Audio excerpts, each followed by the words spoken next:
आज की इस क्लास में सभी भक्तों का स्वागत है। अभी हम कीर्तन से स्टार्ट करेंगे। जय राधा माधव कुंज बिहारी, जय राधा माधव कुंज बिहारी, जय गोपी जन वल्लभ गिरिवर धारी, जय गोपी जन वल्लभ गिरिवर धारी, यशोदानंदन ब्रज जन रंजन, यशोदानंदन ब्रज जन रंजन, यमुना तीर वनचारी, यमुना तीर वनचारी, जय राधा माधव कुंज बिहारी, जय राधा माधव कुंज बिहारी। हरे कृष्णा कृष्णा कृष्णा हरे हरे, हरे राम राम राम हरे हरे, हरे कृष्णा कृष्णा कृष्णा हरे हरे, हरे राम राम राम हरे हरे,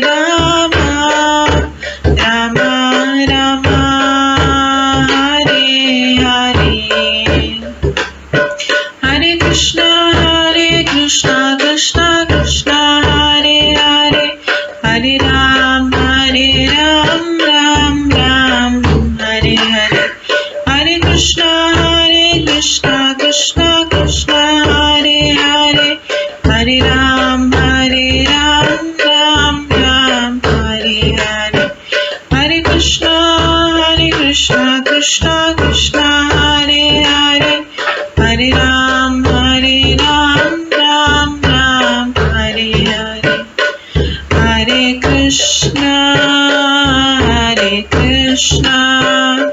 कृष्णा कृष्णा हरे हरे, हरे राम राम राम हरे हरे, हरे कृष्णा कृष्णा कृष्णा हरे हरे, हरे राम राम राम हरे हरे, जय राधा माधव राधे, जय राधा गोविंद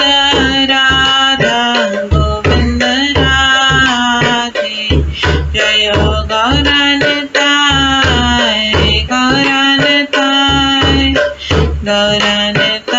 जय गौरानताय, जय जय प्रभुपाद,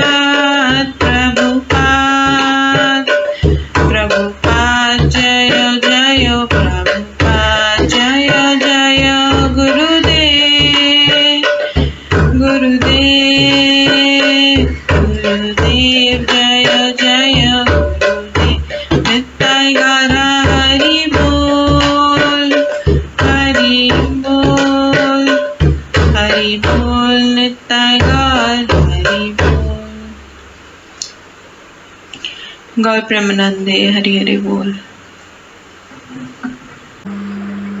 हरे कृष्णा। आज की इस क्लास में सभी भक्तों का स्वागत है।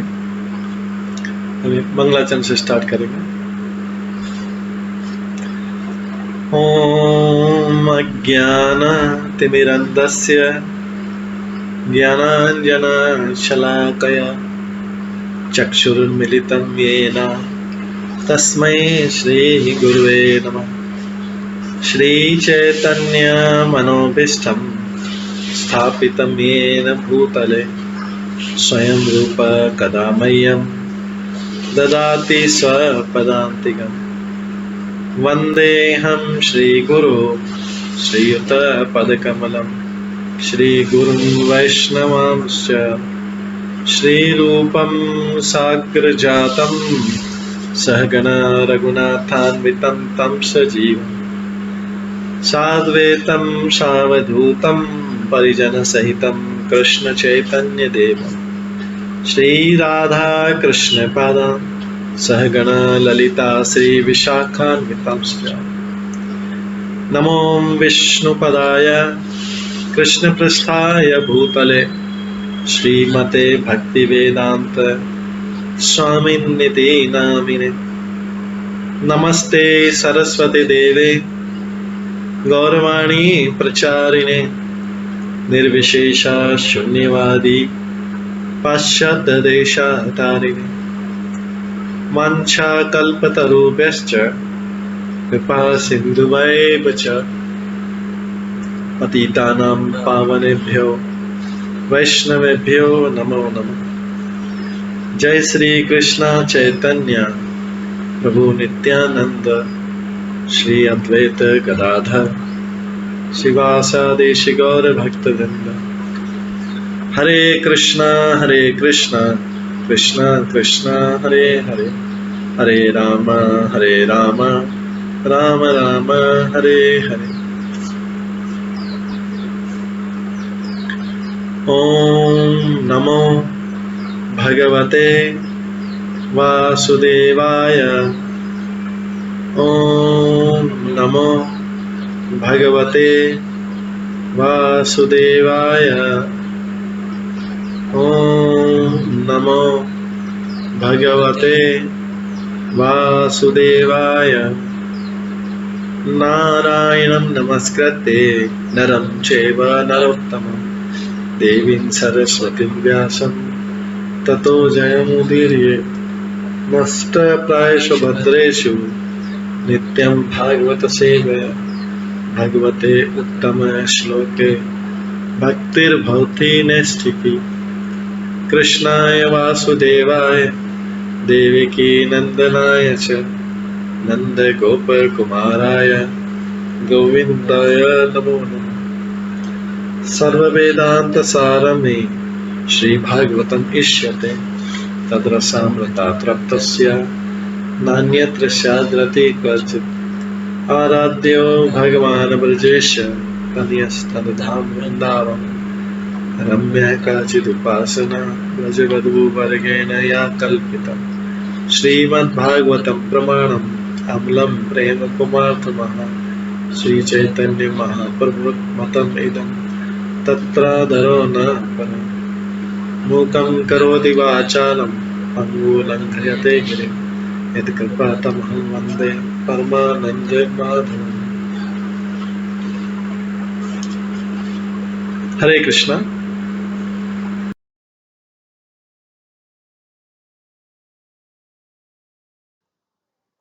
हरे कृष्णा। आज की इस क्लास में सभी भक्तों का स्वागत है। कल हम 5वें स्कंद के 14वें अध्याय से भौतिक संसार भोग एक विकट वन है इस अध्याय का श्रवण कर रहे थे, जिसमें इस भौतिक संसार के बारे में बताया गया था।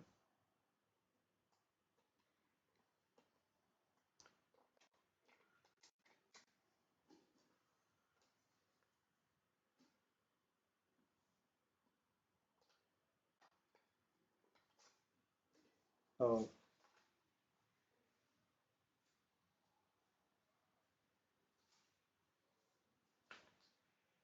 भौतिक संसार में होने वाले कष्टों के बारे में वर्णन किया गया था। इसलिए विद्वान तथा आध्यात्मिकवादी कर्म के भौतिक मार्ग की भर्त्सना करते हैं, क्योंकि इस जन्म में तथा अगले जन्म में सांसारिक दुखों आदि का स्रोत तथा उसको पल्लवित करने की आधार भूमि वही है।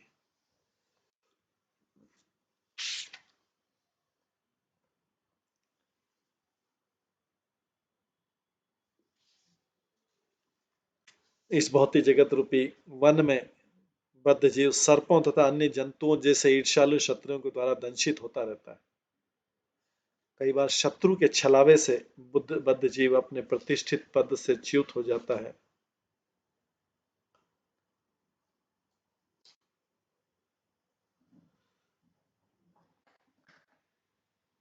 चिंताकुल होने से उसे ठीक से नींद तक नहीं आती। इस प्रकार वह अधिकाधिक दुखी हो जाता है और क्रमशः अपना ज्ञान तथा चेतना खो बैठता है। उसकी दशा उस स्थायी अंध पुरुष के समान हो जाती जो अज्ञान के अंधकूप में गिर गया।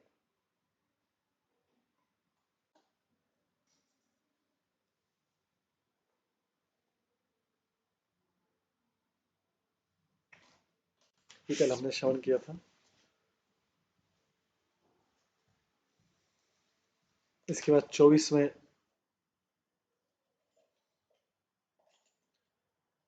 श्लोक से आज स्टार्ट करेंगे।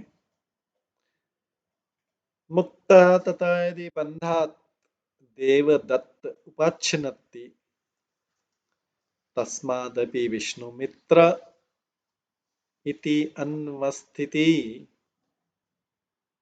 ये बद्ध जीव, जो बद्ध जीव की कल हम कथा सुन रहे थे उसी के आगे चल रहा है। ये बद्ध जीव पराये धन को चुरा कर या ठग कर किसी तरह से उसे अपने पास रखता है और दंड से बच जाता है। तब देवदत्त नामक एक अन्य व्यक्ति उससे इस धन को ठग लेता है।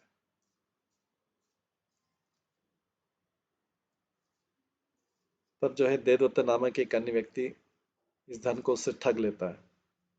इस प्रकार विष्णु मित्र नामक एक तीसरा व्यक्ति ये धन देवदत्त से छीन लेता है। ये सब कथा बताने कैसा होता है।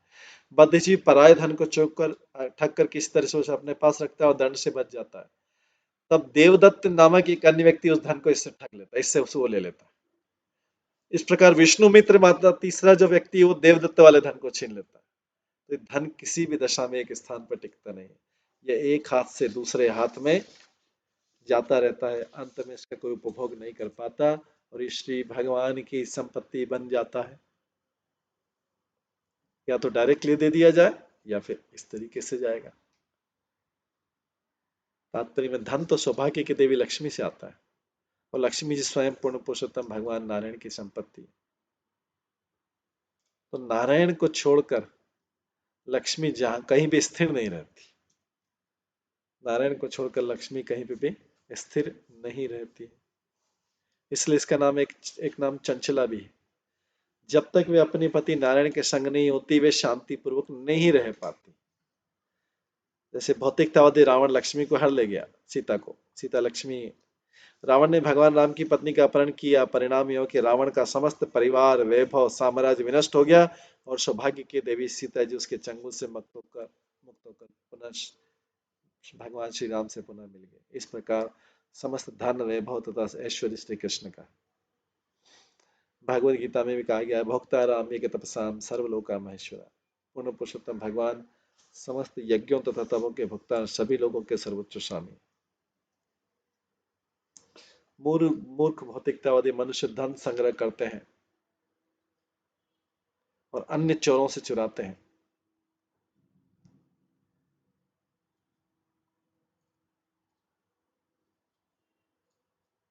किंतु उसे अपने पास नहीं रख पाते। मूर्ख भौतिकतावादी मनुष्य धन संग्रह करते, अन्य चोरों से चुराते, किंतु उसे अपने पास नहीं रख पाते। प्रत्येक दशा में उसको व्यय होना है धन। एक व्यक्ति दूसरे को ठगता, दूसरा किसी अन्य को होता। लक्ष्मी को वश में रखने की श्रेष्ठ विधि है उसे नारायण के पास ही रहने दिया जाए।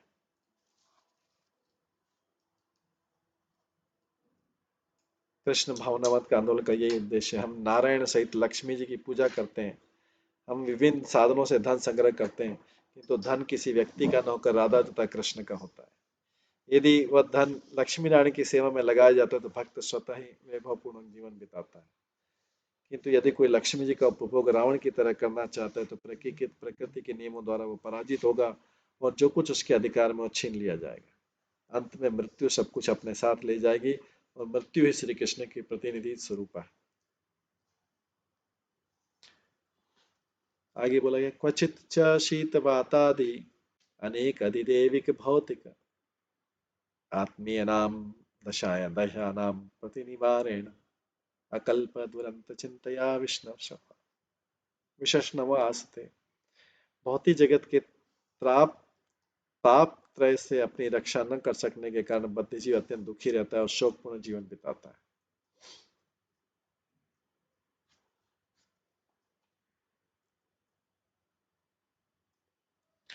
भौतिक जगत के ताप त्रय से अपनी रक्षा न कर सकने के कारण बद्धजीव अत्यंत दुखी रहता है और शोकपूर्ण जीवन बिताता है। ये तीन प्रकार के संताप हैं। पहला है आदि देविक, देवताओं के द्वारा दिए जाने वाला मानसिक ताप। आदि भौतिक, दूसरे जीवों द्वारा। तीसरा है आदि आत्मिक, मन एवं देह से उत्पन्न वाला ताप। तात्पर्य प्रपात बताते हैं कि तथाकथित सुखी भौतिकतावादी व्यक्ति को निरंतर तीन प्रकार के ताप सहन करने पड़ते हैं, जिन्हें आदि देविक, आदि आत्मिक और आदि भौतिक कहते हैं। वास्तव में इन तीनों तापों का निवारण किसी के वश में नहीं। ये तीनों एक साथ किसी समय एक तीनों एक साथ किसी एक समय आक्रमण कर सकते हैं, अथवा यह भी हो सकता है कि उनमें से कोई कोई एक ताप न सताए और अन्य उपस्थित रहे। इस प्रकार जीवात्मा निरंतर चिंता से पूर्ण रहता है और उससे भय बना रहता है कि किसी न किसी और से ताप आ सकते हैं। बद्ध जीवन तीनों तापों में से कम एक से अवश्य विचलित होता रहता है, उससे छुटकारा नहीं मिल पाता।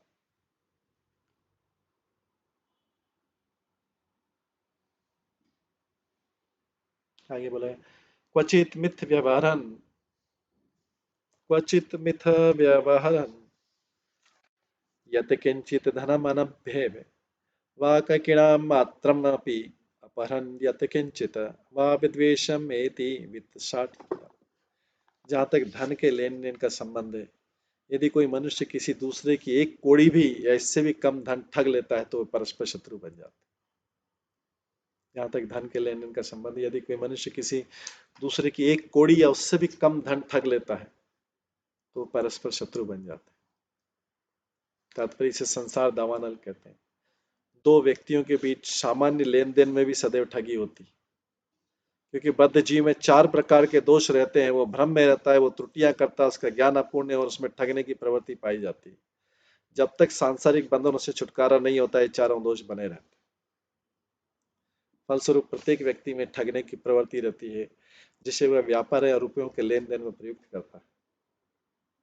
भले ही दो मित्र शांतिपूर्वक एक साथ रहे, किंतु जब उनमें लेन देन होता है भले ही दो मित्र शांतिपूर्वक एक साथ रह रहे हैं, किंतु जब उनमें लेन देन होता है तो ठगी प्रवृत्ति के कारण एक दूसरे के शत्रु बन जाते हैं।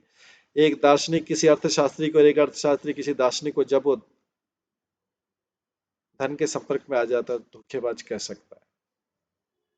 कुछ भी हो, भौतिक जीवन की यही स्थिति। कोई कितना भी दर्शन भगा रहे, किंतु जब उसे धन की आवश्यकता होती है तो ठग बन जाता है। इस भौतिक संसार में तथाकथित वैज्ञानिक, दार्शनिक तथा अर्थशास्त्री किसी न किसी रूप में ठग।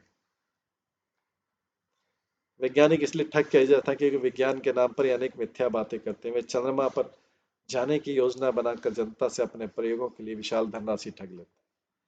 वे कोई लाभप्रद कार्य नहीं कर सकते। जब तक उपयुक्त चार मूलभूत दोषों से मुक्त कोई दिव्य व्यक्ति न मिल जाए, तब तक किसी के परामर्श को नहीं मानना चाहिए और भौतिक स्थिति का शिकार नहीं होना चाहिए।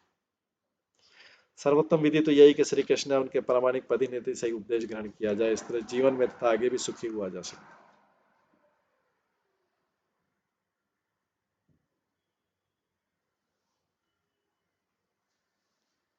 27वां श्लोक है।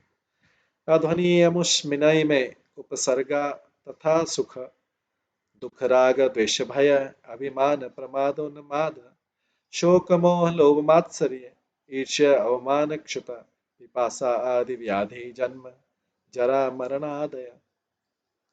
इस भौतिक जगत में अनेक अनेक कठिनाइयां आती हैं और ये सभी दुर्लभ है।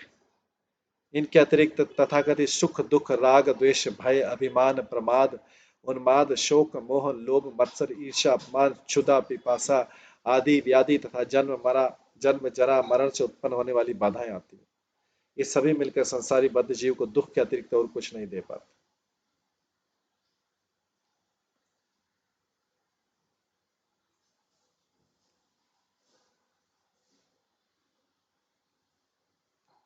तो यहाँ पे भौतिक जगत में बता रहा अनेक अनेक कठिनाइयां आती है, ये सभी दुर्लभ हैं।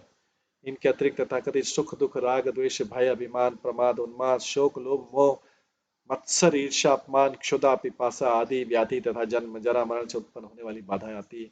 ये सभी मिलकर संसारी बद्ध जीव को दुख के अतिरिक्त और कुछ नहीं दे पाते।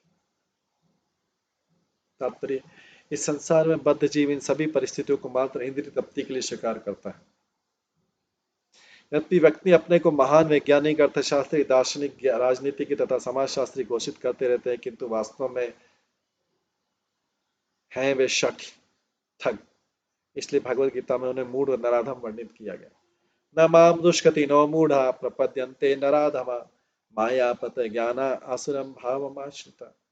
माया द्वारा हरे हुए ज्ञान वाले आसुरी स्वभाव को धारण की वे मनुष्यों में अधम और पाप को करने वाले मूढ़ मेरी शरण नहीं लेते। भगवत गीता में इन सभी सांसारिक प्राणियों को उनकी मूर्खता के कारण नराधम कहा गया। उनको मनुष्य जीवन इसलिए प्राप्त हुआ है कि सांसारिक बंधन से मुक्त हो, किंतु वे ऐसा न करके दुखद परिस्थितियों में फंसे रहते हैं, इसलिए मनुष्यों में नराधम है।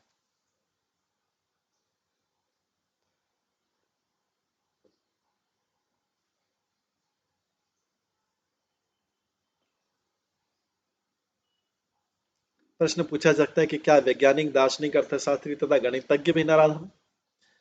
तो भगवान का उत्तर है कि वे नराधम है, क्योंकि उन्हें वास्तविक ज्ञान नहीं, वे मात्र अपनी झूठी प्रतिष्ठा और पद पर गर्व करते हैं। वास्तविकता तो यह है कि वे इस भौतिक अवस्था से उद्धार पाने, जीवन को उदात्त तथा ज्ञानमय बनाने की कोई विधि नहीं जानते। फलस्वरूप वे तथाकथित सुख की खोज में शक्ति तथा समय का अपव्यय करते हैं। ये असुरों के लक्षण है। भगवद गीता में कहा गया, जब किसी में ये आसुरी गुण होते हैं तो मूढ़ बन जाता है, उसके कारण वह भगवान से द्वेष करने लगता है। फलतः वह असुरों के वंश में बारंबार जन्म धारण करता है और एक आसुरी देह से दूसरी में देहांतर करता है। इस प्रकार श्री कृष्ण से अपने संबंधों को भूलकर जन्म जन्मांतर नराधम बना है।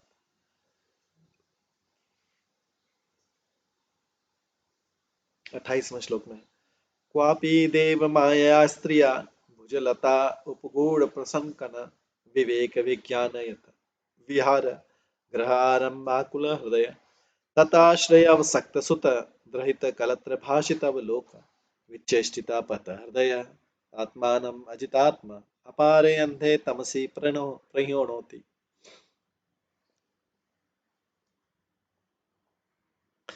कभी कभी बद्ध जीव प्रमादवश मूर्तिमान माया अपनी पत्नी या प्रेमिका से आश्रित होकर स्त्री द्वारा आलिंगन किए जाने के लिए व्याकुल हो उठता है। इस प्रकार वह अपनी बुद्धि तथा जीवन उद्देश्य के ज्ञान को खो बैठता है। उस समय वह आध्यात्मिक अनुशीलन का प्रयास न करके अपनी पत्नी या प्रेमिका में अत्यधिक अनुरक्त हो जाता है और उसके लिए उपयुक्त ग्रह आदि उपलब्ध कराने का प्रयत्न करता है। फिर वह इस घर बार में अत्यधिक व्यस्त हो जाता है और अपनी पत्नी तथा बच्चों की बातें चितवन और तथा कार्यकलापों में फंस जाता है।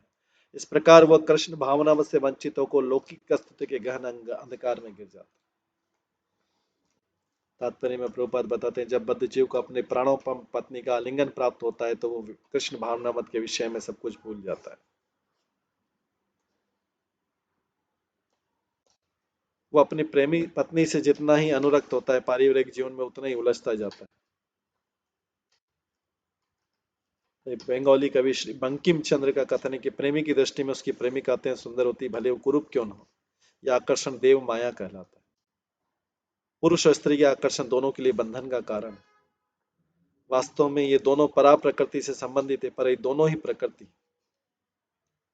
वास्तव में दोनों आत्माएं तो परा प्रकृति भगवान की आध्यात्मिक जगत से संबंध है, किंतु दोनों ही प्रकृति, किंतु दोनों ही परस्पर आनंद लेना चाहते हैं और कभी कभी वे दोनों ही पुरुष कहलाते हैं।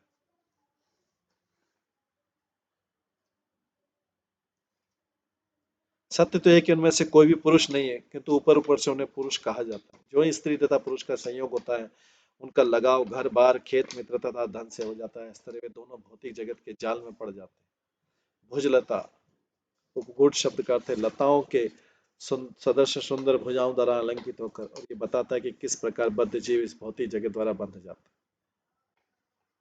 विवाहित जीवन के फलस्वरूप पुत्र पुत्रियां उत्पन्न होती है और यही परिणाम है, भौतिक जगत की यही रीति।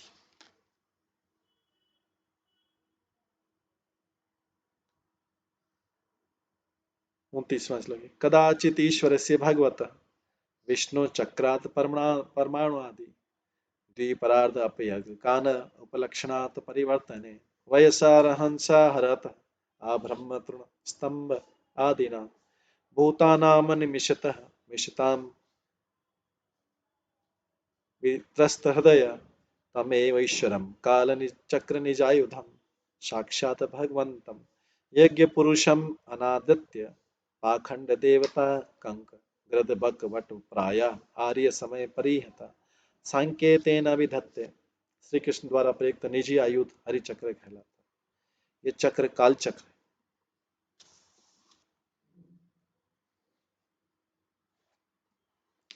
श्री कृष्ण द्वारा प्रयुक्त निजी आयुध हरि चक्र कहलाता है। ये चक्र काल चक्र है। यह परमाणुओं से लेकर ब्रह्मा की मृत्यु पर्यंत फैला हुआ है और ये समस्त कर्मों को नियंत्रित करने वाला है। यह निरंतर घूमता रहता है और ब्रह्मा जी से लेकर क्षुद्राति क्षुद्र तृण तक सभी जीवात्माओं का संहार करता रहता है। इस प्रकार प्राणी बाल्यपन से यौवन तथा प्रौढ़ अवस्था को प्राप्त करके जीवन के अंत तक पहुंच जाता है। काल के इस चक्र को रोक पाना असंभव है। पूर्ण पुरुषोत्तम भगवान का निजी आयुध होने के कारण यह अत्यंत कठोर है और कभी कभी बद्ध जीव मृत्यु को निकट आया जानकर ऐसे व्यक्ति की पूजा करने लगता है जो उसे आसन्न संकट से उबार सके। वह ऐसे श्री भगवान की परवाह नहीं करता जिनका आयुध आयुध अथक काल है। उल्टे वह अप्रामाणिक शास्त्रों में वर्णित मानव निर्मित देवताओं की शरण में जाता है। ऐसे देवता बाज गिद्ध बगुले तथा कौवे के तुल्य है। वैदिक शास्त्रों में इसका वर्णन नहीं मिलता है। पास खड़ी मृत्यु शेर के आक्रमण की तरह है जिससे न तो गीद बाज कौवे और न बगुले बच सकते, तो देवताओं को भी इसी श्रेणी में रखा गया। कौन से? अप्रामाणिक शास्त्रों में वर्णित मानव निर्मित देवताओं की शरण में जाता है। अप्रामाणिक मानव निर्मित देवता तो भगवान के भक्त है, लेकिन मानव निर्मित देवता, जो पुरुष ऐसे अप्रामाणिक मानव निर्मित देवताओं की शरण में जाता है उसे मृत्यु के चंगुल से छुड़ाया नहीं जा सकता। कहा गया हरि बिना मृत्यु न तरंती। पूर्ण पुरुषोत्तम भगवान हरि की कृपा के बिना कोई भी मृत्यु के क्रूर हाथों से नहीं बच सकता। भगवत गीता का कथन है मामेव प्रपद्यन्ते माया में ताम तरंती। जो भी अपने को पूर्णतः श्री कृष्ण को समर्पित कर देता है उसे वे भौतिक प्रकृति के क्रूर चंगुल से बचा लेते। किंतु कभी कभी बद्ध जीव मानवकृत देवों देवताओं अवतारियों कपटी स्वामी अथवा योगियों की शरण में जाना चाहता है।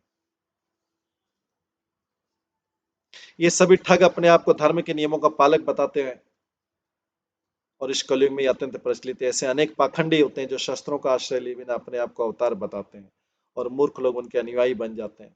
भगवान श्री कृष्ण अपने पीछे श्रीमद् भागवतम तथा भागवत गीता नामक 2 ग्रंथ सुलभ करके गए हैं। धूर्त लोग इन प्रामाणिक ग्रंथों का उल्लेख न करके मानवकृत ग्रंथों की शरण लेते हैं और श्री कृष्ण से स्पर्धा करते हैं। मानव समाज में आध्यात्मिक भावना को आगे बढ़ाते समय सबसे बड़ी कठिनाई यही सामने आती है।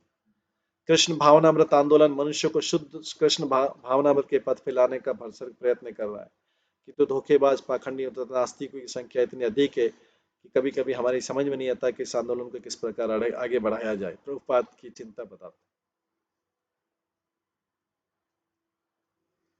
हमें किसी भी दशा में तथाकथित अवतारों देवताओं ठगों तथा वंचकों की अप्रामाणिक विधियों को स्वीकार नहीं कर सकते, जिन्हें यहाँ पर कौवों गिद्धों बाजों तथा बगुलों के रूप में बताया गया। सभी अप्रामाणिक जो देवता, वास्तविक देवता नहीं, जो अप्रामाणिक, जो शास्त्रों में नहीं।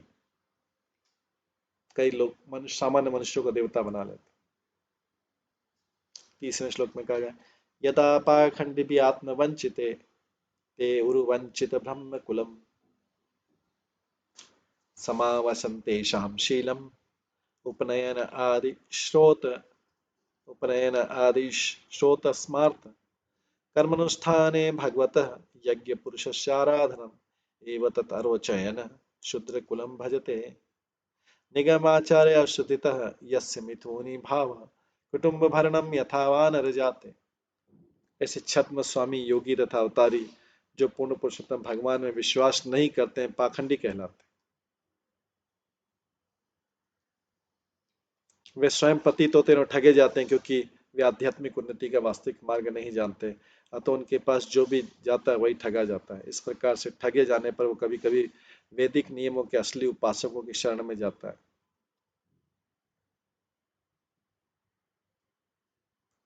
जो सबों को वेद और आचार से भगवान की उपासना करना सिखाते हैं। किंतु इन रीतियों का पालन न कर सकने के कारण वे धूर्त पुनः पतित होते हैं और शूद्रों की शरण लेते हैं, जो विषय भोग में मग्न रहने में पटे। वानर जैसे पशुओं में मैथुन अत्यंत प्रकट रहता है, ऐसे मैथुन प्रिय व्यक्तियों को वानर की संतान कहा जाता है। ये भौतिक संसार का एक भोग का एक विकट वन है, उसका पूरा वर्णन हो रहा है। तात्पर्य में जलचर से लेकर पशु स्तर तक विकास की प्रक्रिया पूरी करके जीवात्मा अंत में मनुष्य रूप को प्राप्त होता है।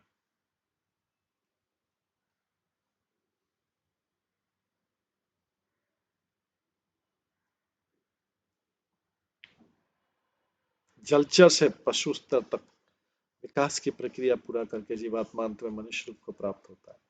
विकास प्रक्रिया में भौतिक प्रकृति के तीनों गुण कार्यशील रहते हैं। जो प्राणी सत्व गुण के द्वारा मनुष्य रूप प्राप्त करते हैं वे अपने पशु योनि के पिछले पूर्व जन्म में गाय थे।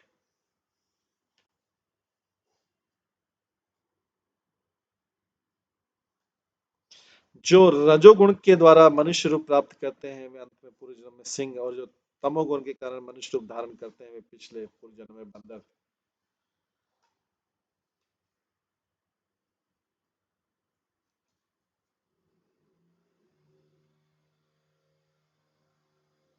इस युग में जो लोग बंदर योनि से आते हैं उन्हें डार्विन जैसे आधुनिक नृतत्व शास्त्री बंदरों के वंशज मानते हैं। अतः हमें जानकारी प्राप्त होता है कि जो केवल विषय भोगों में रुचि रखते हैं वे वास्तव में वानरों से अच्छे नहीं। वानर इंद्रिय सुख भोगने में पटु रहते हैं।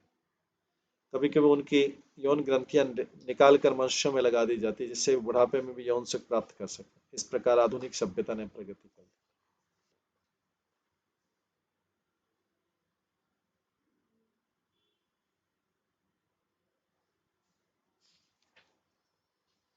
वास्तविक रूप में जो वानर की संतान है वे यौन व्यापार द्वारा अपने विलासी परिवारों का विस्तार करते हैं।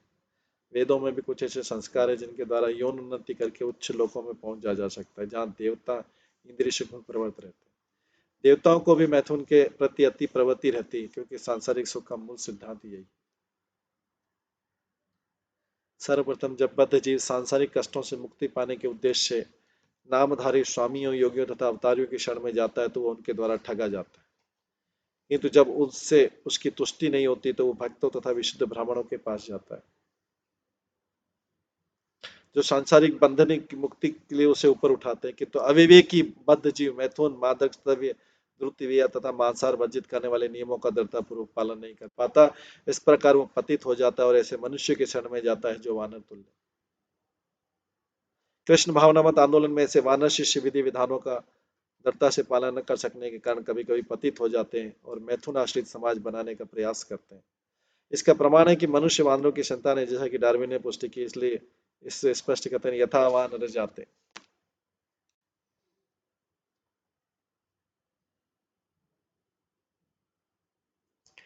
तत्रापि निर्वरोधस्वरेण विहरन् अतिकृपण बुद्धिरन्योन मुख निरीक्षणादिना ग्राम्य कर्मणा एवं विस्मृत काल अवधि। इस प्रकार वानरों की संतानें एक दूसरे से घुलती मिलती हैं और सामान्य रूप से शूद्र कहलाती। मुक्त भाव से वे जीवन का उद्देश्य समझे बिना स्वच्छंद विहार करती हैं। संतानें वे एक दूसरे के मुख को देखकर ही मुग्ध होती रहती हैं क्योंकि इससे इंद्रिय दृष्टि की स्मृति बनी रहती है। वे निरंतर सांसारिक कर्म में लगी रहती हैं जिसे ग्राम्य कर्म कहते हैं और भौतिक लाभ के लिए कठिन श्रम करती हैं। ये संतानें इस प्रकार वे भूल जाती हैं कि एक दिन उनकी लघु जीवन अवधि समाप्त हो जाएगी और वे आवागमन के चक्र में नीचे गिर जाएंगी। ये संतानें जो वानरों की संतान है।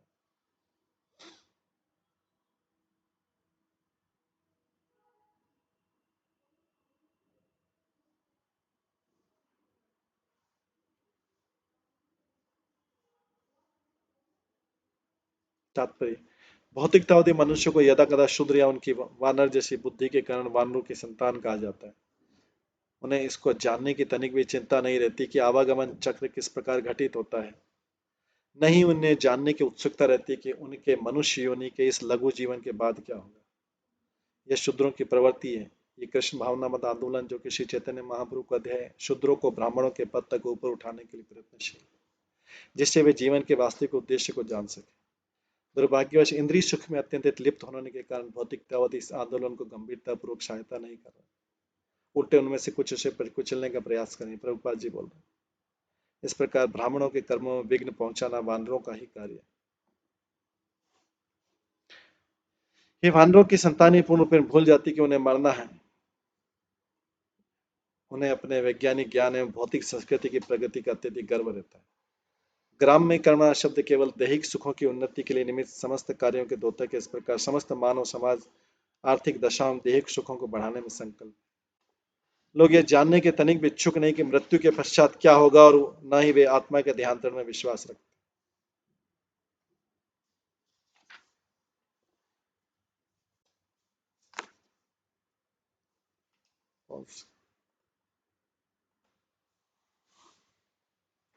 जैसा कि भगवत गीता में भगवान ने बताया गया, यान्ति देवव्रता देवान पितरन यान्ति पितृव्रता भूतानि यान्ति भूतेज यान्ति मध्यजिनोपि माम। देवताओं को पूजने वाले देवताओं के भी जन्म लेते हैं, पितरों को पूजने वाले पितरों को प्राप्त होते हैं, भूतों को पूजने वाले भूतों को प्राप्त होते हैं, और मेरे भक्त मुझको ही प्राप्त होते हैं। हमें इसी जीवन में अगले जन्म की तैयारी करनी होती है। जो रजोगुणी वे प्राय स्वर्ग लोग जाने में रुचि रखते हैं, कुछ अनजाने में निम्न पशुओं में गिरा दी जाती। जो सत्वगुणी भक्ति में लग सकते हैं उसके बाद भगवत धाम को अपेक्षा। मनुष्य जीवन का वास्तविक प्रयोजन है। सांसारिक जीवन में श्रेष्ठ स्थान प्राप्त करने के प्रयास में समय न गंवाकर मनुष्य को चाहिए कि केवल भगवान के धाम वापस पहुंचने का प्रयास करे। इससे सभी समस्या हल हो जाएगी। जैसा कि श्रीमद् भागवत में कहा गया, श्रवणताम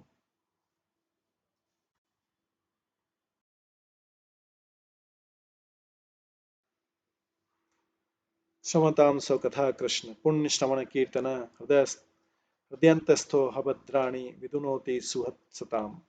भगवान श्री कृष्ण जो प्रत्येक के हृदय में विद्यमान परमात्मा है तथा अपने अन्य भक्तों के सुहृद है, वे उन भक्तों के हृदय से प्राकृत सुख भोगों की वासनाओं को समाप्त कर देते हैं जो उनके कथामृत का आस्वादन करते हैं। जब वे उनके नामों एवं कथाओं का उचित रीति से श्रवण उच्चारण करते हैं तो उनका जीवन पुण्यमय पावन होता है। श्रवणताम स कथा कृष्ण पुण्य श्रवण कीर्तन हृदय दोस्तो भद्राणी विदुनोति सुहत्स। जो उनके कथामृत का आस्वादन करते हैं, जब वे उनके नामों एवं कथाओं का उचित रीति से श्रवण एवं उच्चारण करते हैं तो उनका जीवन पुण्यमय पावन हो जाता है। इसके लिए मनुष्य को विधि विधान का पालन करना, ब्राह्मण की तरह कर्म करना, कृष्ण मंत्र का संकीर्तन करना और भगवत गीता तथा श्रीमद् भागवतम का पाठ करना होता है। इस प्रकार वो तमो तथा रजोगुण से अपने को शुद्ध कर लेता है। इन गुणों के मोह से छुटकर पूर्ण मानसिक शांति प्राप्त कर सकता है।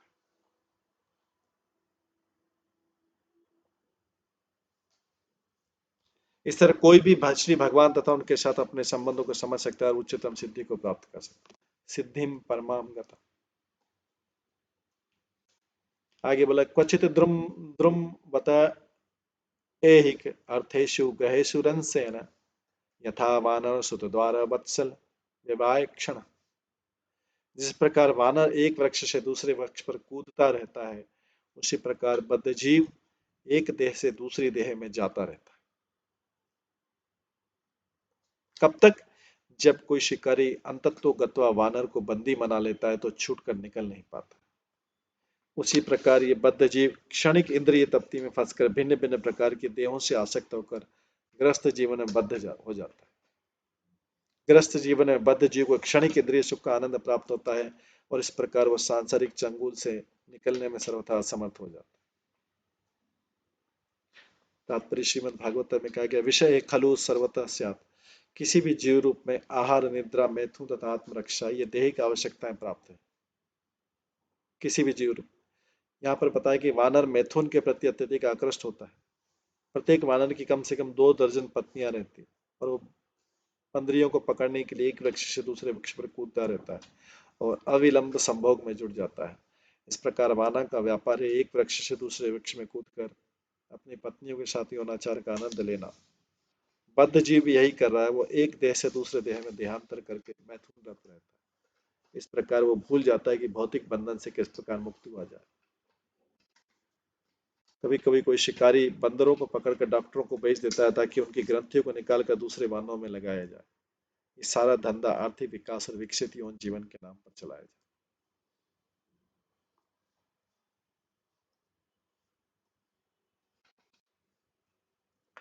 एवं अध्वनि अवरुन्धान मृत्यु गज भयात तमसी गिरी कंदर प्राय। बद्ध जीव इस भौतिक जगत में भगवान के साथ अपने संबंधों को भूलकर तथा श्री कृष्ण भावनामृत की परवाह किए बिना अनेकानेक दुष्कर्म एवं पापों में प्रवृत्त होने लगता है। तब उसे ताप त्रय से पीड़ित होना पड़ता है और वो मृत्यु रूपी हाथी के भय से पर्वत की गुफा के घन अंधकार में जा गिरता है।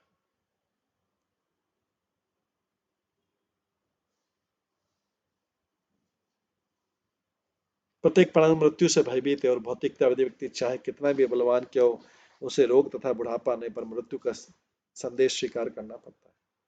तब बद्ध जीव अत्यंत दुखी होकर मृत्यु के संदेश को ग्रहण करता है। उसके इस भय की तुलना गहन पहाड़ी गुफा में प्रवेश करने से और मृत्यु की तुलना हाथी से की गई। क्वचित शीतवातादि अनेक देविक क्वचित शीतवातादि अनेक देविक भौतिक आत्मीयमानां दुःखानां प्रतिनिवारण कल्पः दुरंत विषय विश्वासन्नास दुरंत विषय विशेषणास्ते। बद्ध जीव को अनेक दैहिक कष्ट सहन करने पड़ते हैं, जैसे अत्यधिक ठंड तथा तेज हवा। ये वह अन्य जीवात्माओं के कार्यकलापों तथा प्राकृतिक प्रकोपों के कारण भी कष्ट उठाता है। जब वो उनका सामना करने में अक्षम होकर दयनीय अवस्था में रहता है तो स्वभावतः वो अत्यंत खिन्न उठता है, क्योंकि वह सांसारिक सुविधाओं का भोग करना चाहता है।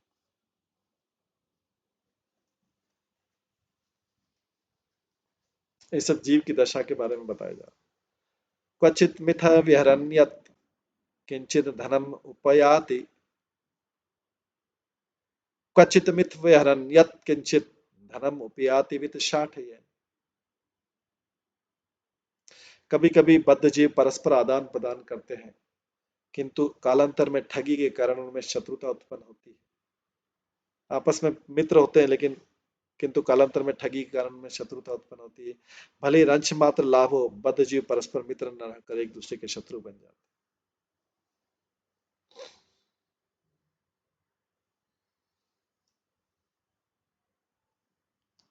जैसा कि श्रीमद् भागवतम के 5वें स्कंद के इसी 5वें स्कंद के 5वें अध्याय के 8वें श्लोक में पुंसम पुंसम स्त्रिया मिथो निभावमेता तयोर्मिथो हृदय ग्रंथि माहु अतो ग्रक्षेत सुताप्त वित्ते जनस्य मोहो अयम महमेति।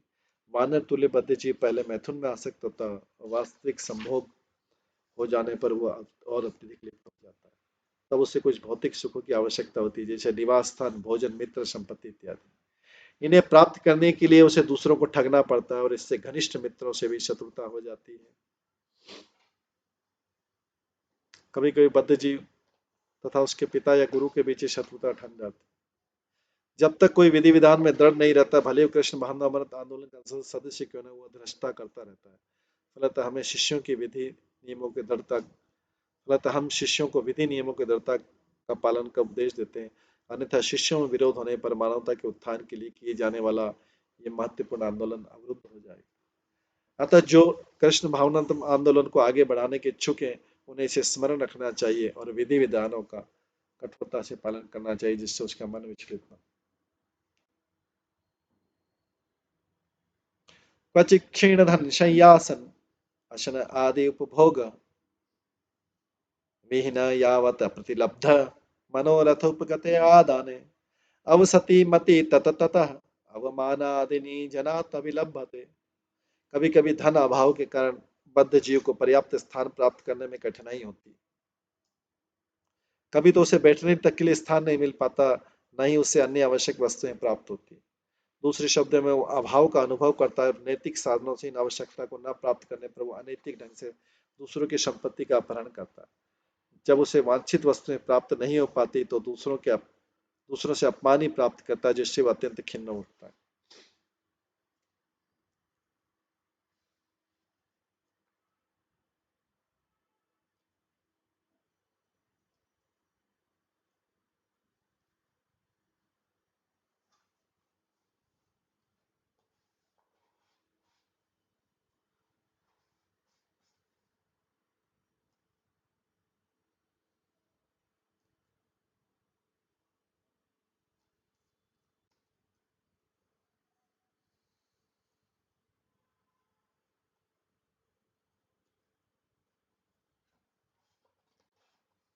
तत्व में हमेशा कहा गया कि आवश्यकता जो है नियम नहीं पहचानती। जब बद्ध जीव के जीवन निर्वाह के लिए धन की आवश्यकता पड़ती तो उसे वो कोई ना कोई साधन अपनाता, चाहे वो भीख मांगे, उधार ले अथवा चोरी करे, किंतु वस्तुएं प्राप्त नहीं होती, उल्टा उसका अपमान और उपहास किया जाता है। जब तक वह अच्छी तरह सुव्यवस्थित न रहा जाए, अनुचित साधनों से धन संग्रह नहीं किया जा सकता। यदि वो धन संग्रह कर भी ले तो भी वह राजा या जनता की प्रताड़ना तथा अपमान से नहीं बच सकता। ऐसे अनेक प्रसंग हैं जब महत्वपूर्ण व्यक्ति गमन करते पकड़े गए और उन्हें जेल में रखा गया। भले ही कोई जेल के दंड से बच जाए, किंतु भगवान द्वारा दंडित होने से नहीं बच सकता, क्योंकि वे भौतिक प्रकृति के माध्यम से कार्य करते हैं। देवी हईशा गुणमय मम माया दुरत्य। प्रकृति अत्यंत क्रूर है, वह किसी को भी क्षमा नहीं करती। जब मनुष्य प्रकृति की अवहेलना करते हैं तो सभी प्रकार के पाप कर्म करते हैं, जिसके फलस्वरूप उन्हें कष्ट उठाना पड़ता है।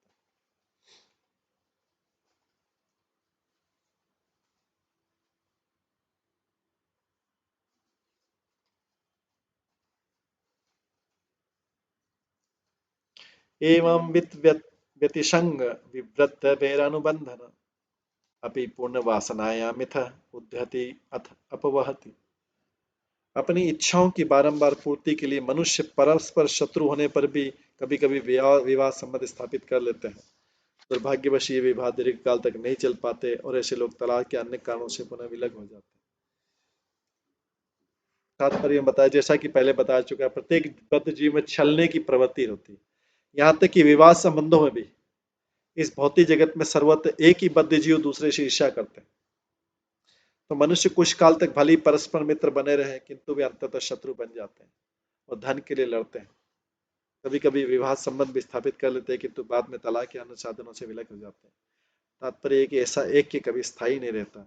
छलने की प्रवृत्ति के कारण दोनों पक्ष सदैव ईर्ष्यालु बने रहते हैं। यहाँ तक कि कृष्ण भावनामृत में भी भौतिक प्रवृत्ति की प्रधानता के कारण पृथकत्व और शत्रुता उत्पन्न होती है। आगे बोला गया, एतस्मिन् संसार ध्वनि नाना क्लेश उपसर्ग बाधित आपन्न विपन्न यत्र यतम ऊहवा इतर तत्र विसृज्य जातम जातम उपादाय शोचन मुह्य बिभ्यत विवदन क्रंदन सहर्षन गायन महिमान साधु वर्जित न एव आवर्तते अद्यापि यथारब्ध एष नरलोक स अर्थ यम उद्ध्वन पारमुपदिशन्ति। इस भौतिक जगत का मार्ग क्लेशमय है और बद्ध जीव को अनेक कष्ट विचलित करते रहते हैं। वो कभी हारता है तो कभी जीतता है। प्रत्येक दशा में यह मार्ग विघ्नों से परिपूर्ण है। कभी बद्ध जीव अपने पिता से मृत्यु या अन्य कारणों से विलग हो जाता है, वो उसे छोड़कर क्रमशः अन्यों से यथा अपनी संतान से आसक्त हो जाता है।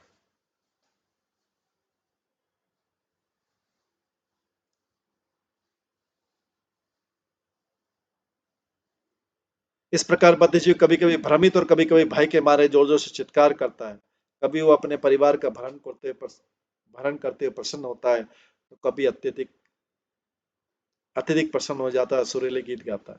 इस तरह वो अनंत काल से भगवान के विच्छोह को भूलकर अपने में बनता जाता है। उसे भौतिक जगत के भयानक पथ पर चलना तो पड़ता है, किंतु वह इस पथ पर तनिक भी सुखी नहीं रहता।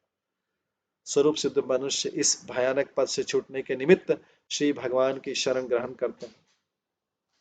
भक्ति मार्ग को स्वीकार किए बिना भौतिक जगत के चंगुल से कोई नहीं निकल पाता। तात्पर्य कि इस भौतिक जीवन में कोई भी प्रसन्न नहीं हो सकता, उसे कृष्ण भावनामृत का आश्रय अवश्य ग्रहण करना चाहिए। तात्पर्य, भौतिकतावादी जीवन शैली का सम्यक विश्लेषण करने पर कोई भी बुद्धिमान पुरुष समझ सकता है कि इस संसार में तनिक भी सुख नहीं। किंतु अनंत काल से संकटपूर्ण मार्ग पर चलते रहने और संत जनों से अपने को विलग रखने के कारण बद्ध जीव मोहवश इस भौतिक जगत का आनंद लेना चाहता है। कभी कभी बहिरंगा शक्ति तथा तथाकथित सुख अवसर कभी कभी बहिरंगा शक्ति जो है तथाकथित सुख का अनुभव प्रदान करती है, किंतु भौतिक प्रकृति बद्ध जीव को निरंतर प्रताड़ित करती रहती है। इसलिए कहा जाता है दंड ने राजा ने ये ने नदी ते चुबाए, भौतिक जीवन का अर्थ है सतत दुख। किंतु जब दो अंतरालों के बीच सुख प्रकट होता है तो हम उसे स्वीकार कर लेते हैं। कभी कभी दोषी व्यक्ति को बार बार पानी में डुबोया जाता है और फिर बाहर निकाला जाता है, वास्तव में सब दंड देने के उद्देश्य किया जाता है। किंतु जब उसे जल से बाहर निकाला जाता है तो उसे कुछ राहत का अनुभव होता है। बद्ध जीव की ऐसी स्थिति, अतः सभी शास्त्रों का उपदेश है कि भक्त तथा साधुओं का सत्संग किया जाए। साधु संग सर्वशास्त्र कहे, लव मात्र साधु संग सर्व सिद्धि। भक्तों के लव मात्र सत्संग से बद्ध जीव इस दुखमय भौतिक जगत से उबर सकता है। ये कृष्ण भावना मत आंदोलन प्रत्येक व्यक्ति को संत जनों के साथ सत्संग का अवसर प्रदान करने का प्रयास करता है। इसलिए कृष्ण भावना मत समाज के सभी सदस्यों को पूर्ण साधु होना चाहिए, जिससे कि पतित बद्ध जीवों को अवसर मिल सके। यही सर्वश्रेष्ठ मानव कल्याणकारी कार्य। आगे बोलेंगे यत इदम योग अनुशासनम नमा एतत् अवरुन्धते यत न्यस्त दंडा मुनयः उपशम शीला उपरतात्मनः समगच्छन्ति।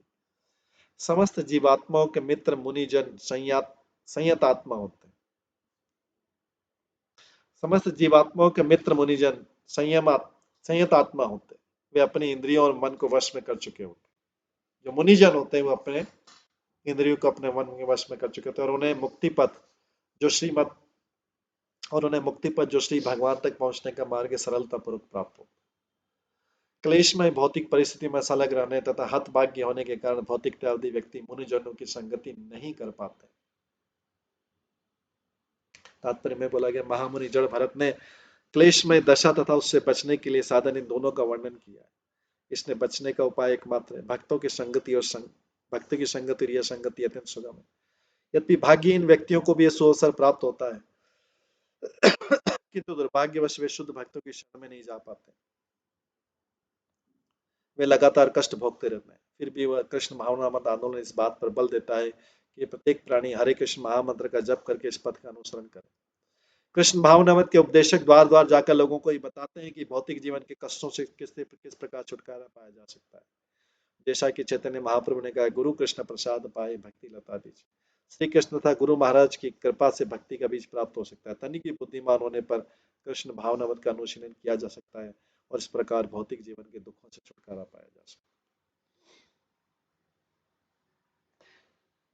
यद्यपि दिक् इव जायेन यज्विन ये वे राज ऋषि है किम तुम परम रधे शैरन अस्याम एवं यम इति कृतवेर अनुबंधया विसृज्य स्वयं उपसंहता। साधु प्रकृति वाले ऐसे अनेक महान राजर्षि हो चुके हैं जो यज्ञ अनुष्ठान में अत्यंत प्रवीण तथा अन्य राज्यों को जीतने में परम कुशल थे, कितनों इतनी शक्ति होने पर भी भगवान की प्रेमा भक्ति नहीं कर पाए। साधु प्रकृति वाले ऐसे अनेक महान राजर्षि हो चुके हैं जो यज्ञ अनुष्ठान में अत्यंत प्रवीण तथा अन्य राज्यों को जीतने में परम कुशल थे, कितनी इतनी शक्ति होने पर भी भगवान की प्रेमा भक्ति नहीं कर पाए।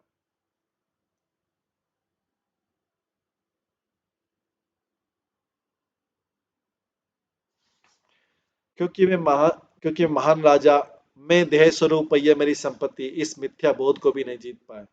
इस प्रकार उन्होंने प्रतिद्वंदी राजाओं से केवल शत्रुता मोल ली, उनसे युद्ध किया और वे जीवन के वास्तविक लक्ष्य को पूरे किए बिना दिवंगत हो गए। उन्होंने शरीर छोड़ दिया।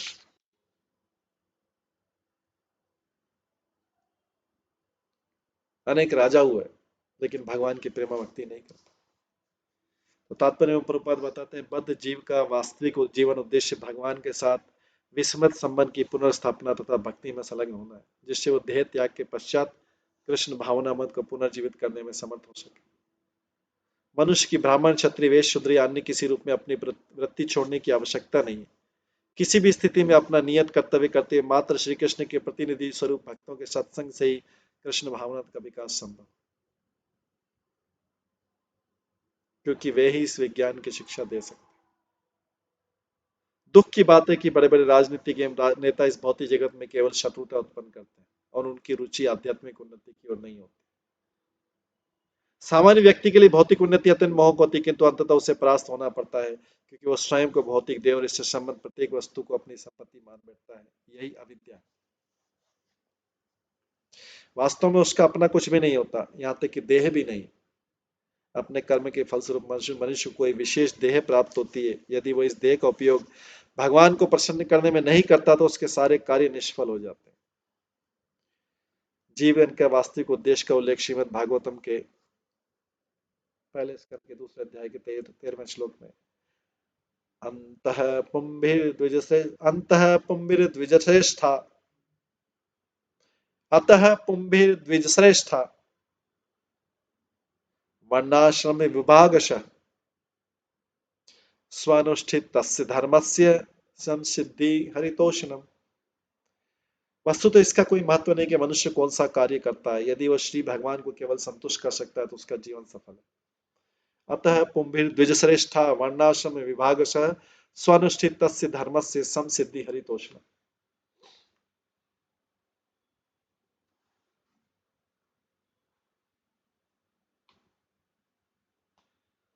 कर्मवल्लिभ्यवलंब्य कर्मवल्लिमवलंब्य तथा आपद कथ जन्राकद्विमुख पुनरेप्यवं संसाराध्वनि वर्तमानो नरलोकशास्त्रमपि याति एवं पुरी गतोऽपि। सकाम कर्म रूपी लता की शरण स्वीकार कर लेने पर बद्ध जीव अपने पवित्र कार्यों के फलस्वरूप स्वर्गलोक को प्राप्त हो सकता है और इस तरह नारकीय स्थिति से उसे मुक्ति मिलती, किंतु वह दुर्भाग्यवश वहां नहीं रह पाता। वो अपने पवित्र कार्यों का फल भोगने के बाद निम्न लोकों में उसे लौटना पड़ता है। इस प्रकार वो निरंतर ऊपर और नीचे आता जाता है।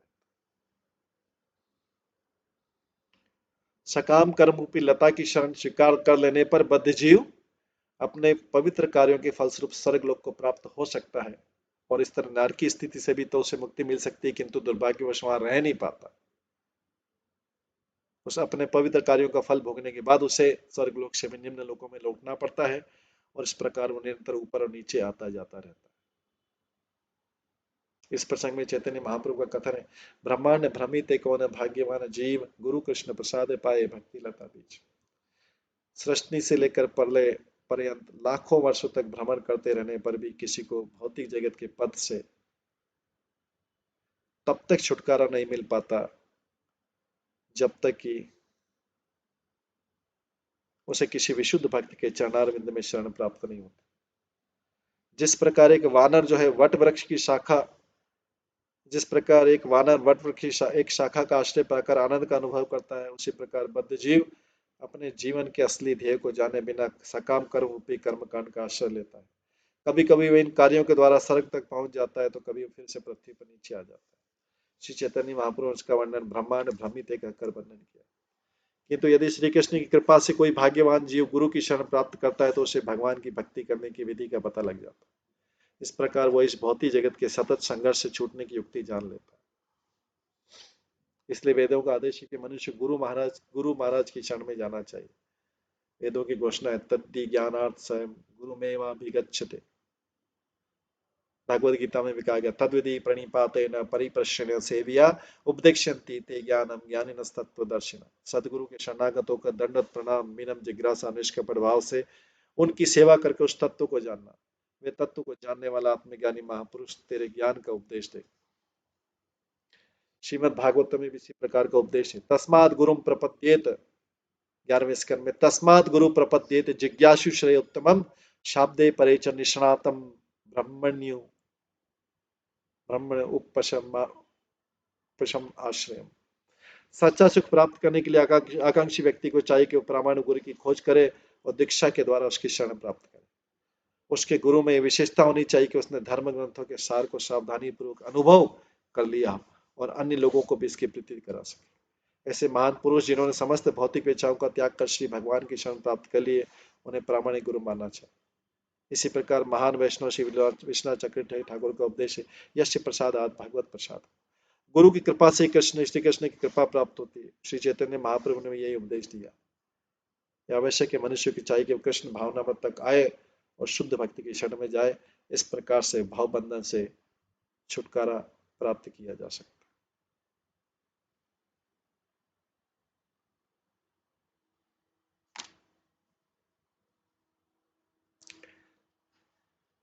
तो इस प्रकार से भौतिक संसार के भोग का विकटवन है, इसके बारे में हमने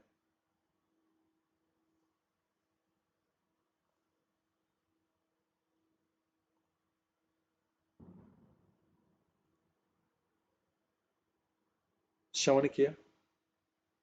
तो हम देख सकते हैं किस प्रकार से व्यक्ति जो है इस भौतिक संसार के इस विकट वन में फंस जाता है, उससे ढूंढने, उसे बाहर निकलने का उसे रास्ता समझ में नहीं आता। ये भौतिक संसार भोग का विकट वन, इसका वर्णन जो है आगे भी चलता रहेगा।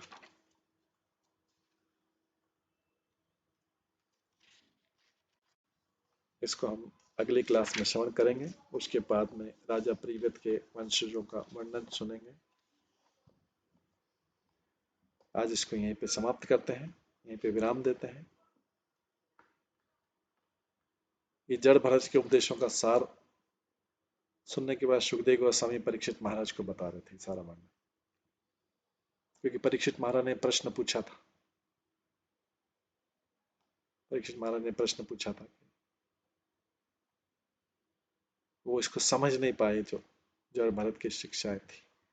सुखदेव गोस्वामी इनको संक्षिप्त में बता रहे। हरे कृष्णा। सभी भक्तों का बहुत बहुत धन्यवाद। आज की क्लास के प्रश्न हम 27 तारीख को लेंगे। हरे कृष्णा। हरे कृष्णा कृष्णा कृष्णा हरे हरे, हरे राम राम राम।